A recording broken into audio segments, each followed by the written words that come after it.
Good morning. Welcome to Thinking is Contagious. Just came back from a 5 mile run. It's super hot here in Miami and the humidity out of control, but I think best when I run, so I just wanted to come straight to this. Sorry about the disheveled look, but some things on my mind. Let me just say this. If you voted for Joe Biden, this is on you. Plain and simple. We're 100 days into the administration. 100 days. What are we seeing?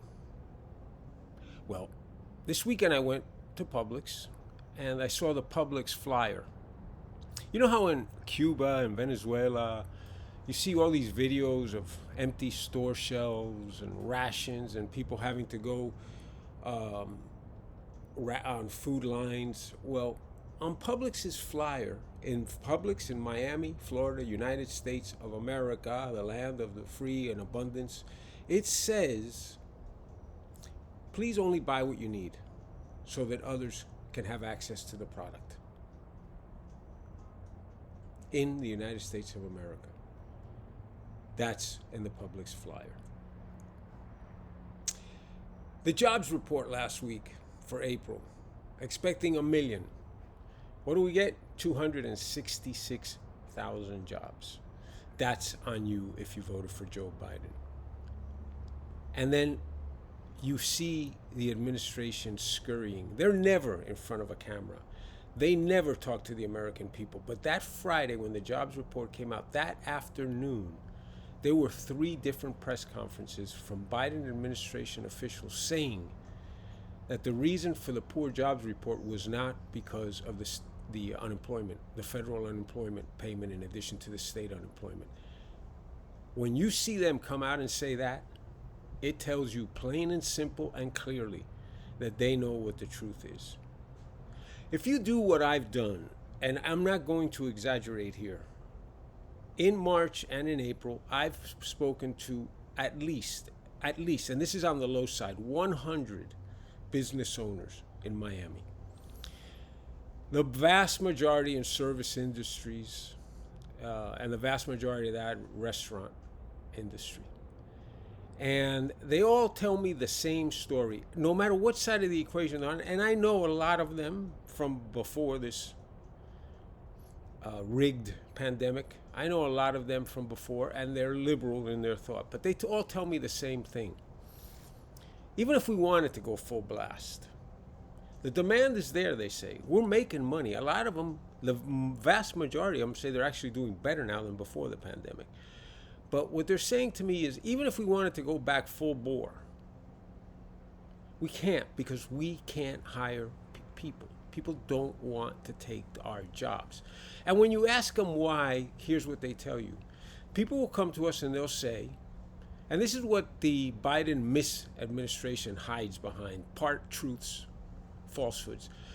They say people come to them and say, yes, we understand that a $300 a week state and a $300 a week federal, approximately, unemployment benefit is temporary. We're better off having a job. But here's how they figure it out. The schools are closed. Don't think that that's by coincidence. The schools are closed because the liberals want the schools closed specifically to control the people. The schools are closed. We have to take care of the kids. So even if we're making $600 a week, $30,000 a year, approximately, and you're offering us 40, by the time we factor in child care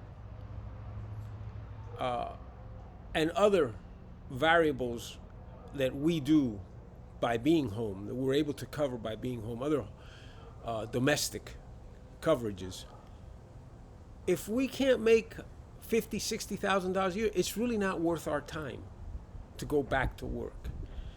Don't think that that is not manipulated. That is the reason why when the science, the famous liberal saying, follow the science, all the science tells you that kids are not transmitters, big transmitters, or are not susceptible to bad outcomes with the virus. The kids were able to slough it off very easily. Okay, the kids are not a factor with this virus. Even when the science tells you that. They kept the schools closed. They let the teachers union, the tail wag the dog. And you know why? Because it benefits them. And then you may say, well, why does that benefit the liberals? Why would they want to do this? Is it not in their best interest to have the economy booming? No, it's not. I'll tell you why. The big lie that the liberals always tell you is the stock market is not reflective of Main Street. Lie. Most Americans do not own stock. Lie. Okay? Over 50%, 55% of Americans, directly or indirectly, are involved in the stock market, either through stock ownership or through 401ks or in mutual funds. They own stock. Though the vast majority of that 55%, about 60% of those people fall into the middle income category as far as income is concerned. The liberals know that they can control the lower income with the scraps that fall out of the feeding trough, the $300, the $1,400 checks. They know they can control and that's about 50% of the population that they can control with that type of money. So what happens? They know that the upper crust they can control with fear, the top wage earners, by threatening their wealth. So they can get them to give up a little bit, look the other way, and not worry about the masses as long as the wealth is protected. Think of the Roman times, bread and circuses, the intent of keeping the plebeians entertained with free bread, and the gladiators in the Colosseums. The reason for that was to keep their minds occupied while the patricians raided and raped and pillaged the economies. So what are the liberals doing? They're doing exactly the same thing. They say, listen, we have the lower income, the upper income people, that top 10%, they're going to go along with us. They're going to give up a little bit as long as they have their safety and security. Safety and security. So who do we need to attack? We need to attack that upper middle income, that one that's investing in the stock market, that one who wants financial independence, that one who lives their life with a game plan, an investment strategy. And how best do they do that? By destroying the stock market. And that's exactly what they're doing. And they're destroying it through manipulation. They're destroying it by manipulating CPI numbers. They're destroying it by keeping the economy from firing on all cylinders and having people stay home. They're destroying it by lack of job creation. They're destroying it by floating panic and rumors out on the streets. They're destroying it by allowing the supply chain to continue to be interrupted. They're very simple on the supply chain. Look at gas prices with this hack of this pipeline. You know that's the only pipeline in this country?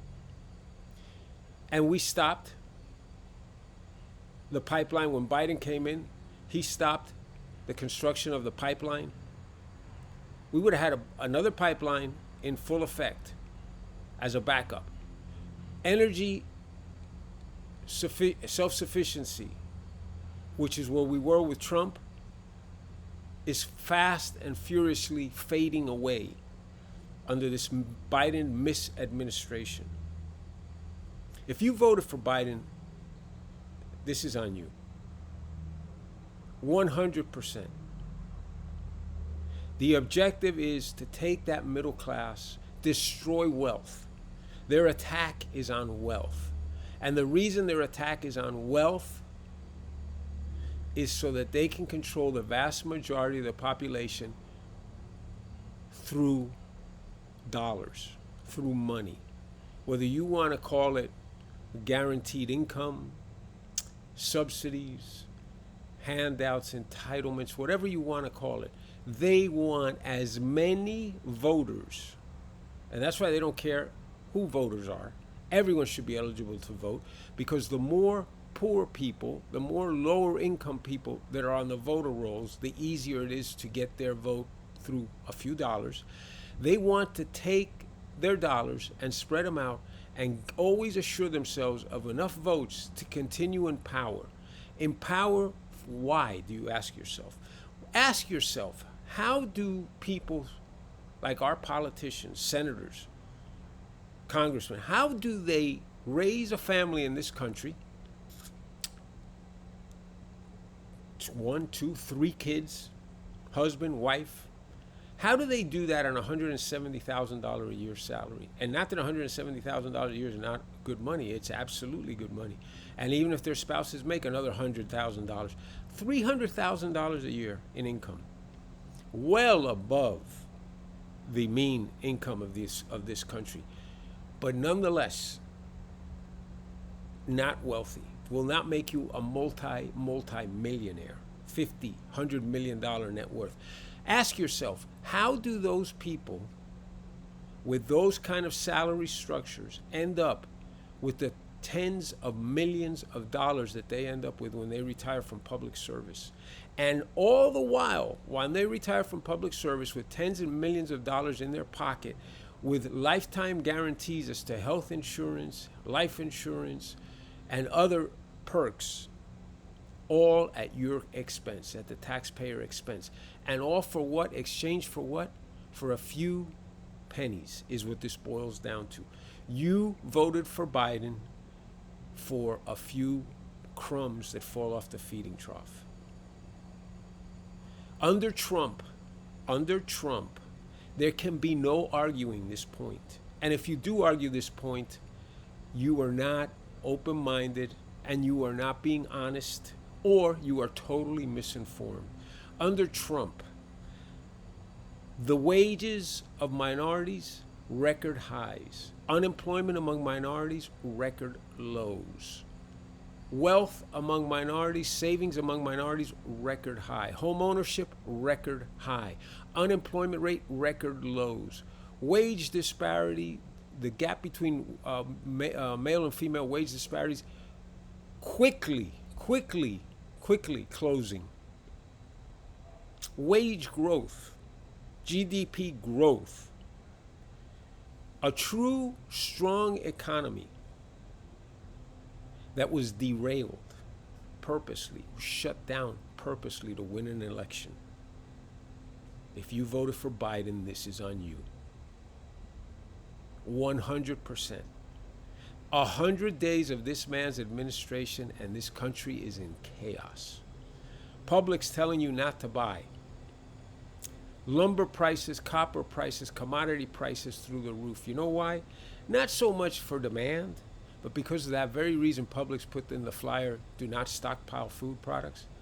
Because these manufacturers realize that the supply chain under this socialist regime will be government controlled. The means of production the government will control through mandate, regulation, taxing, tariffs, all these things. So these companies are saying, let's order more than we need. Let's stockpile it. Let's warehouse it. We have plenty of cash.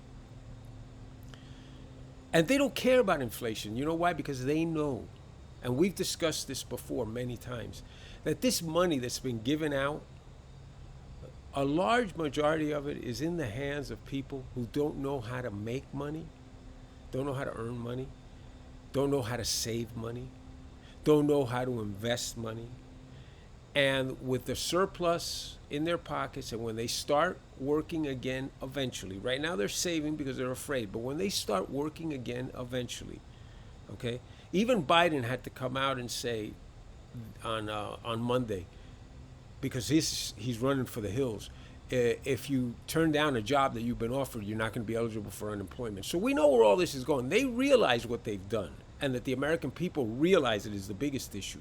So what's happening is that they are now saying, we need to make sure that the manufacturers saying, we need to make sure that we have enough product, because if we do, we'll be able to sell these goods and services to these people who won't be saving their money. They'll be burning it on things like clothing, shoes, depreciable products. And it'll all end up back in the hands of corporate America under an inflationary structure, whereas before, when they were selling you the widget was costing them 10 cents to build and they were selling it to you for $1, the widget now costs 20 cents to build, but they're selling it to you for $3. And that's where all this goes. The money will end up back in the hands of those that control. Don't think in any way, shape, or form that this misadministration has any interest in helping the people on the lower socioeconomic scale. None whatsoever. Only the Trump administration was doing that.